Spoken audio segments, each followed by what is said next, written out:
Hello and welcome to the Monocle Weekly. I'm Fernando Augusto Pacheco, and today I speak with Hot Chip's Alexis Taylor on his new solo album, Paris in the Spring, his most revealing yet.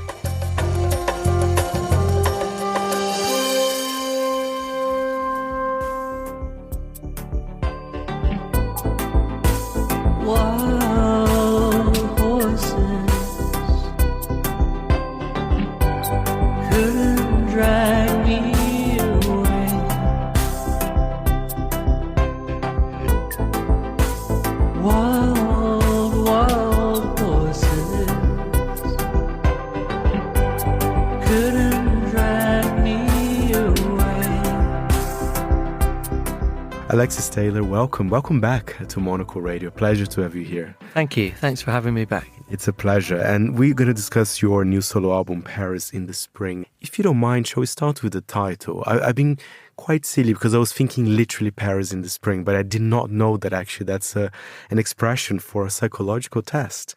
So Tell me, what was the inspiration for the title? So the album had a different working title, which was Cocaine, Wild Horses and Real Love, which is descriptive of some of the tracks on the record. There's this one, Columbia, and that has some reference to cocaine. And then there's the song Wild Horses, the Rolling Stones song, Flying Burrito Brothers song. Then there's this song, I Can Feel Your Love. Working title of that was Real Love. So I was trying to tie the album together with the key songs and themes, and Cocaine, Wild Horses and Real Love felt to me like it suited the record because it sounded like the title you'd have for an outlaw country record in the 70s. And I liked the idea that kind of hidden beneath the surface of the production of the music was maybe something of a country-inspired record. However, that title is a tricky title to put a record out with and get any kind of... I don't think people really play your music if you have this word in the title. And especially also, today, right? Yeah, and also it's an irony that I would call it that because I don't mind going on record and explaining I've never taken any drugs in my entire life. So it would have been quite strange. I was even thinking, what will my daughter think of this record if that's the title? So that's a long way round explaining that I then thought, well, the record is made in Paris.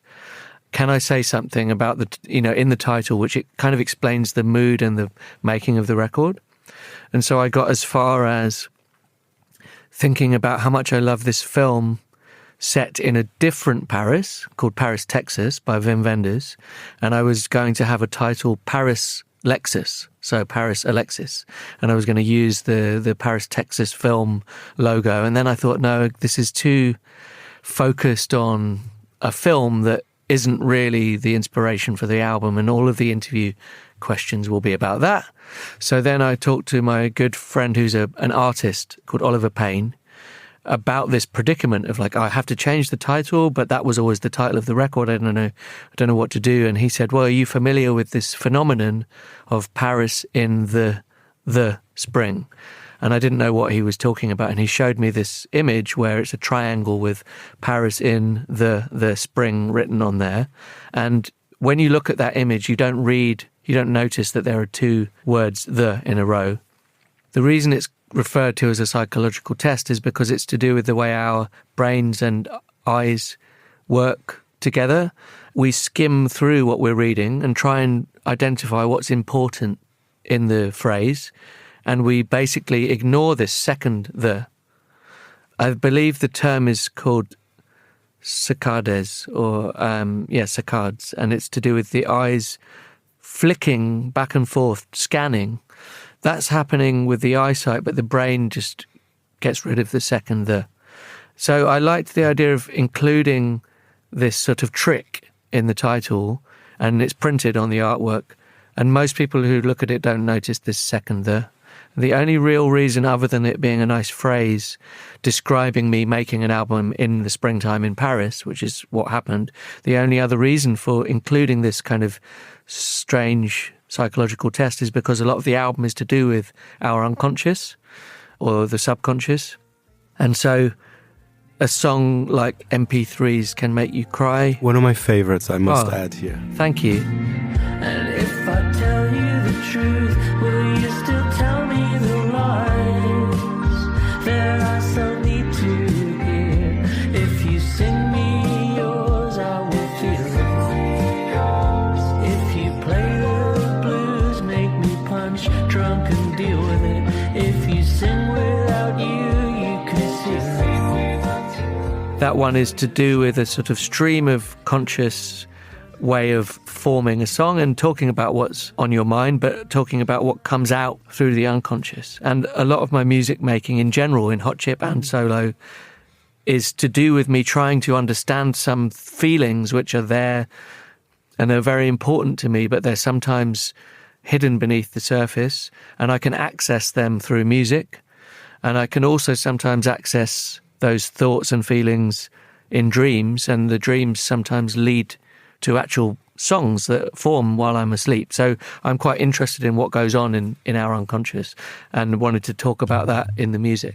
Would you say this is your most personal album yet? I think it is. I think that a lot of the records I put out are very personal.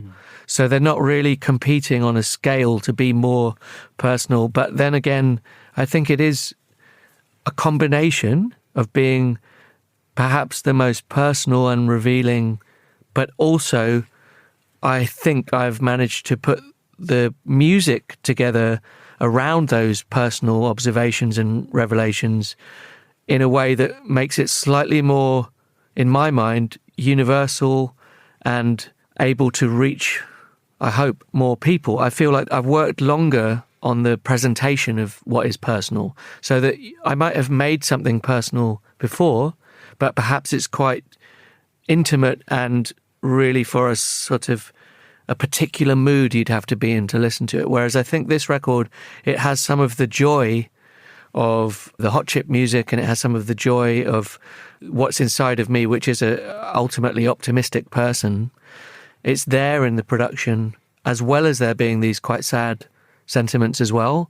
And so I think it's like I've worked harder to get those things to naturally come together and hopefully make something which is more appealing and direct for people to get into. That comes across in the album, although, as you said, there are songs that are, we can describe them as sad or very emotional, but there's an uplifting disco tone to it. I mean, a song that comes to mind is I Can Feel Your Love. It's very kind of gospel disco-like as well. But then I want to talk about For a Toy, which is a beautiful ballad. Why do I keep on fucking up? The only thing I have ever loved. Why do I keep on breaking apart? The only things that have. What was your inspiration for that one as well? That one was not inspired by any particular music, but just a moment where I was alone in my studio in Alexandra Palace with this tape recorder I just recently got set up and the Yamaha piano at my fingertips.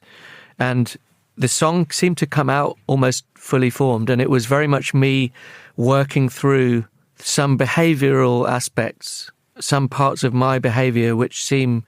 I think on the whole, I am, not extremely troubled person, but there are some things I do where I feel like they are, they're not helping me. Maybe you fall into patterns of behavior which are self-destructive or even destructive to things around you that are important to you. And I wanted to, I suppose, process that in a quite raw way. So it's questioning, why does one behave in this way? Why does one do the thing that isn't good for you and do it again? And the reason I haven't really pinpointed precisely what that refers to is because I think the song, when other people hear it, they can understand that they can relate to it for their own reasons. So one person heard it and said they felt it could be to do with drinking, or it could be to do with any dependency on a substance. And then at the same time, I think it could be to do with dependency on forming relationships with people where you build a bond with somebody, but that's destructive to another relationship you're in. So it doesn't really, to me, it doesn't really matter what the specifics of it are. I mean, I know how I was feeling and I could talk about that, but I think it's more interesting if people know that that's a song that I hope that it resonates with whatever they are going through, rather than it all being about my own experience. So for a toy, that just represents any kind of plaything or any kind of thing which is momentarily distracting. And that could be, like I say, it could be a substance, or it could be a person, or it could be an activity, or a thing. It could be your phone, you know, something that's distracting from the real tasks that are important. So that was the inspiration. And I think I have written songs a bit like that in the past, and maybe actually buried them and not put them out. And this one, I felt like this is a strong song, and I want it to come out, and I want to kind of orchestrate it with the production and make it fully formed and a single that people can, you know, focus on, not just an album track hidden away, a deep cut. Another thing that was on my mind with this album was with the song Fainting by Numbers and with the songs MP3s Can Make You Cry. Those two, they have some parts of them related to other people around me and their personal struggles. I felt like For a Toy fit in. I didn't write it in order to fit in, but I can see that it's thematically linked to those songs about struggle. There's this famous song by Barry Manilow called Mandy, yes, which everyone knows. Mm-hmm. And this song originally is called Brandy, and it's by somebody called Scott English. And I think that Brandy is a song about an alcoholic. And so my song Fainting by Numbers is kind of written in a response to that song. I remember being told about this original version, Brandy, by my friend Justus Kernke, who's a collaborator. And Justus and I have a project together called Fainting by Numbers. And I felt like I wanted to write a sort of similar song to Brandy, where it's a kind of a drinking song about somebody's relationship to that. So it's not, I don't say this just to deflect. It's not a personal, I'm not describing something where I've been crawling on the floor, but it's a sort of fantasy of that. And I felt like it was it's something I could really pour something personal into through these relationships I have with other people, where their own struggles are very clear to me, and I've talked to them about their struggles. But also it has some element, like any songwriting involves an element of exaggerating things or fantasizing. And so it was to try and be a song in the tradition of that song, Brandy. And I also, I suppose I like the idea that most people would never hear Brandy, they would just hear Mandy. Mm-hmm. Sounds like only a love song. But actually the original song is somebody singing to this bottle of booze that they're needing to stop them from shaking. So I suppose I wanted to kind of uncover that hidden element to this pop song. So that's me explaining something about Fainting by Numbers, but how it links to For a Toy, because For a Toy is, you know, I'm not making it totally explicit what the problematic thing is, and letting people work that out for themselves, and also accepting that my songwriting maybe does lean into this kind of pop balladeering of a Barry Manilow, and not being ashamed of that, like letting Harry Nilsson as well. Yeah, or Harry Nilsson, yeah. Letting it be that kind of thing. I have a question. You know, when I was reading about your album, is it true that it was quite easy to start, but then to finish actually was a bit more complicated? Really true, yeah. And why is that? Well, this album started with no pressure on it. I just had a few songs one at a time. MP3s Can Make You Cry, and the one with the avalanches, I Can Feel Your Love. They were at the beginning of the process. I can feel your love. I can feel your love. I can feel your love. I can feel your love. I have always wanted to. And as I wrote and recorded those things, everything flowed. Everything was easy. I was connecting with great people helping me. Pablo Godin, the son of Nicolas Godin from Air, was engineering and helping me. And Nicolas Godin from Air was helping play bass on MP3s Can Make You Cry. The Avalanches were very easy to work with. They sent me some music and I developed it into this song. It was very exciting, this beginning process. And I got a bit further than just those 3 songs. I probably got 5 songs into the process or 6. And I was working with a producer called Pierre Rousseau, who I met through Nicolas Godin. And he is fantastic and one of the best producers I've ever worked with. He has so much interesting creativity, great ideas about how to support a song and bring it to life and to do very inventive things in the production. So that all set it up really well. But then unfortunately, Pierre became completely unavailable to me to carry on this working process.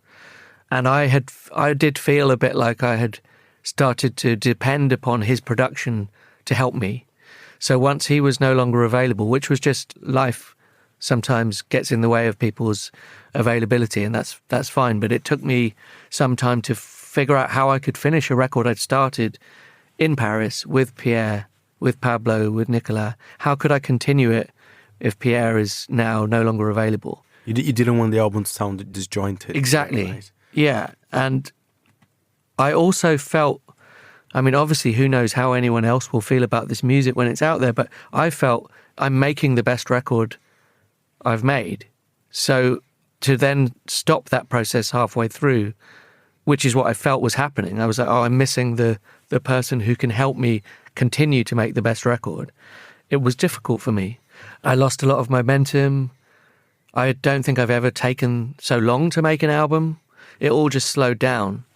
And I don't think Pierre Rousseau was even aware that that impact would happen because he was only occasionally, in terms of hours, he was only occasionally working with me anyway, but it was a very important link for me. So I then just had to find a solution to that. And I think sometimes that's more psychologically difficult than it is practically achievable because you just feel like you're set on a certain path. And I couldn't think of anyone who could stand in for Pierre. I think of this record by Peter Gabriel, So, where Daniel Lanois was producing it. And I believe they had quite a long process making this record and sometimes quite a difficult process with Daniel Lanois having to really be strict and shut Peter Gabriel in a room and say, you have to write these words, you know, and you have to finish.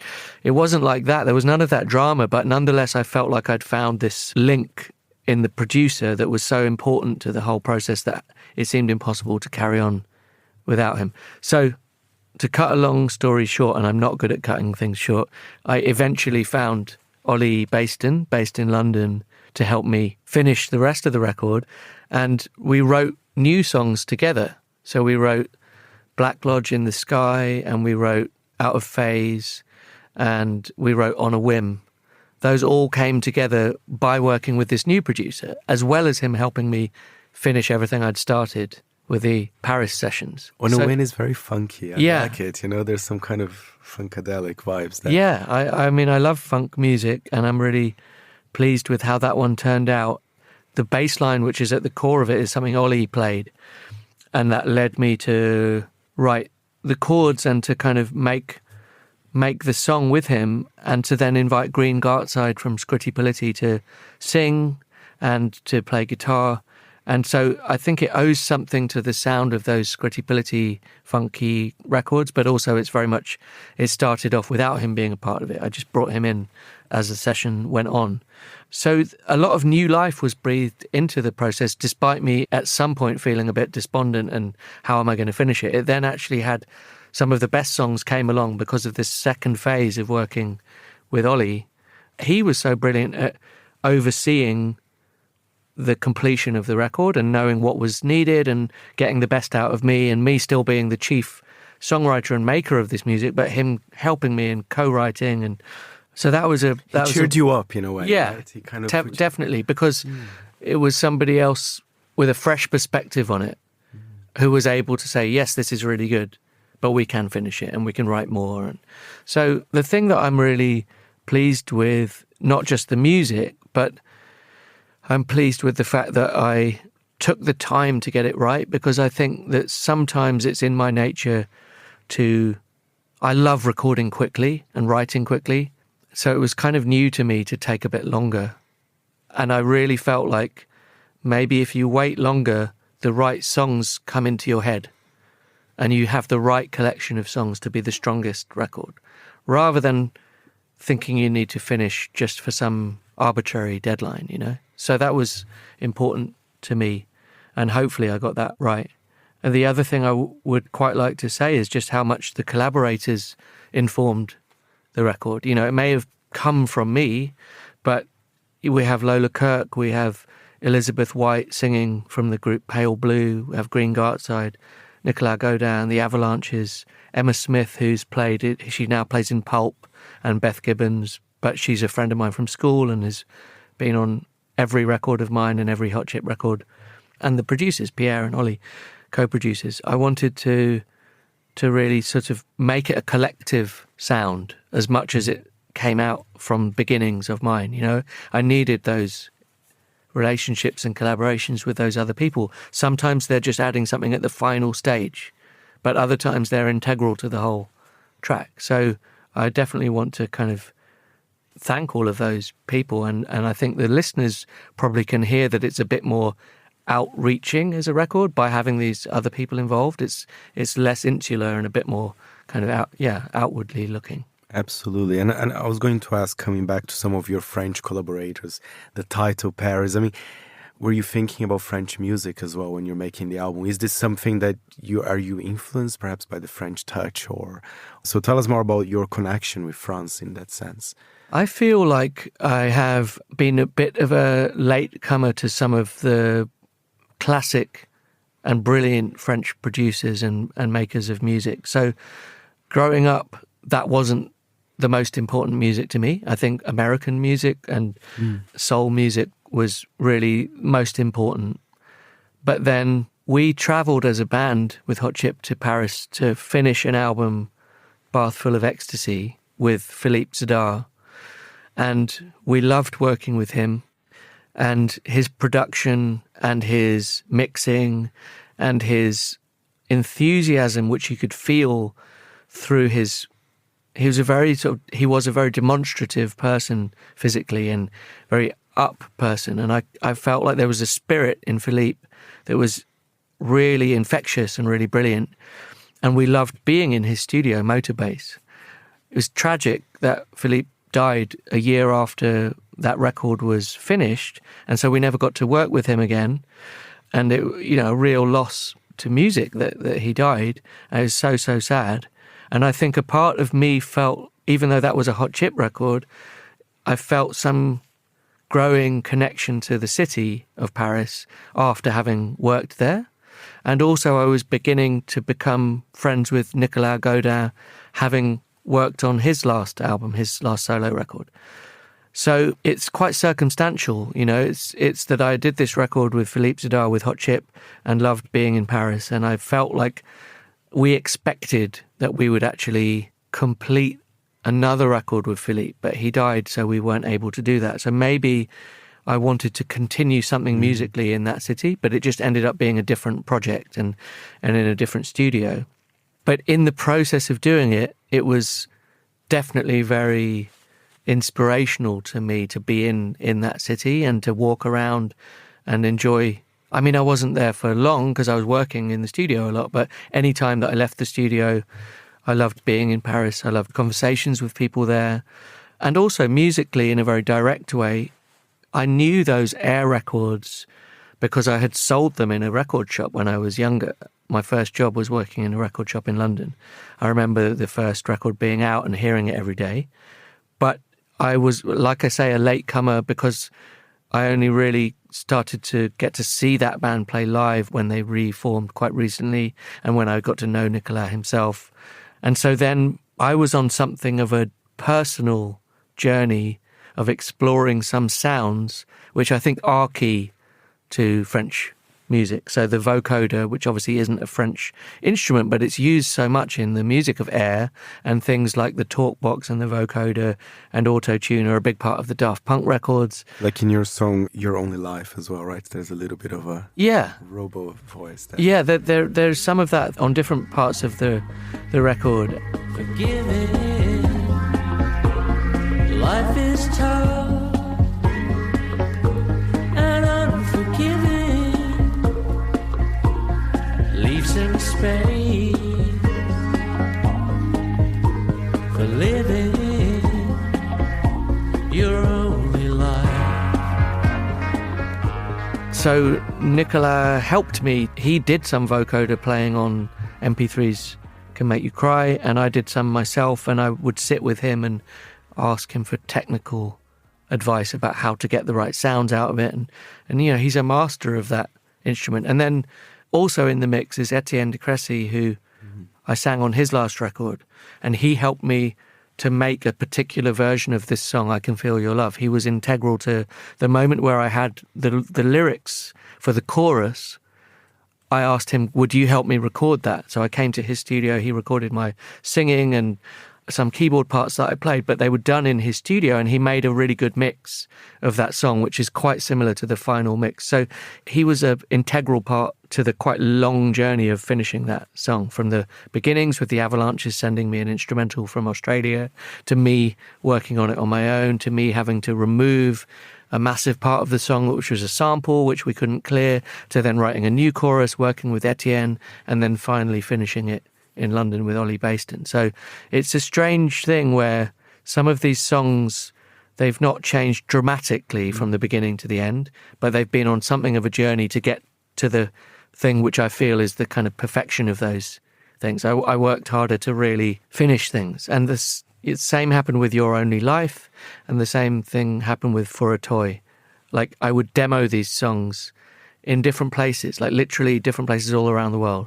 Mexico City, Los Angeles, London, Paris, working on different versions until I felt like I'd supported the song properly and made it exactly what it needed to be in the production. That was, I suppose, what added time to the making of this record. And of course, you're focusing on the album. I know there will be some performances from April, I believe. Yes. But Hot Chip's still going strong. Only yes. Last year, you guys celebrated 25 years. Yes, that's right. Right now, as I prepare to put this new solo record out, we're making another Hot Chip album. And so I can't say when it will be released, but it's going well, the making of that. So it's been very enjoyable to finish the solo record and start putting the music out and start get some feedback on that music from audiences, and at the same time kind of know we're making a new Hot Chip album, and we'll be able to announce that whenever it's ready. And to be working with a group of people that I've known for so long is really special, because we have it doesn't get easier to make albums just because you've done it before, because you're always trying to make sure you at least match what you've done before or better what you've done before, and that can be challenging. But being with that group of friends, we, I think, really help each other and inspire each other, and it's a kind of warm atmosphere in the studio. And that, I suppose, is quite different from making a solo record where it's all on you to kind of come up with everything. And I'm sure doing a live from your solo album is a very different thing than touring with Hot Chip, right? Yeah, it's very different. I mean, they're more lonely in a way. I think for the solo tour, I'll be with one of my Hot Chip bandmates, Rob Smoughton, who is multi-instrumentalist playing within the live band of Hot Chip, and he's been a part of Hot Chip actually since the beginning. So he will be on tour with me, but we're still figuring out how to bring this album to life live. But it won't be lonely, even if I were to play some shows totally solo. I actually like that experience. I think that is also a reason why some of the songs are quite revealing, because I think I get something strong out of being on a stage or being on a record where you put your heart on the line, or you kind of say a lot that is personal in front of people. That, when I say in front of people, I mean in the room playing something or releasing music. It's a powerful part of music making for me to be quite open And I think that the audience connects with that. It's obviously not for everyone, but I think a lot of people get something direct emotionally from the music that they find they can connect with, or it's hopefully quite a powerful exchange with an audience. I mean, most solo things I've done live have been like me and a piano, so not relying on anybody else at all. But I have periods of time where there's a band with me for solo, and that's really enjoyable for me too, and it will be a bit more like that this time with Rob.